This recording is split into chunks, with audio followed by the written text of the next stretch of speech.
версиясы міне жүктелді. Оны 2 рет чертеміз. Жүктелген файлды 2 рет чертеміз. Бұл жерде айтып кететін жағдай, бұл жерде add patch қанат белгі қойып қою керек.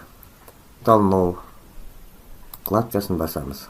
Қазір Python программасы жүктелуде. Не жүктеліп болды. Close батырмасын чертіп, біз бұл программаның орнатылғандығын тексеру үшін пустқа кіріп, іздеу жолағында IDL деп жазатын болсақ, IDL ең соңғы версиясын, Python программасының ең соңғы версиясын жүктеп алдық. Мысалы 5+5 дейтін болсақ, Enter'ді бассақ, бізге 10 деп шылда, яғни оболочкада шығарып берді. Яғни біз бүгін ең соңғы версиясын жүктеп алдық. Ал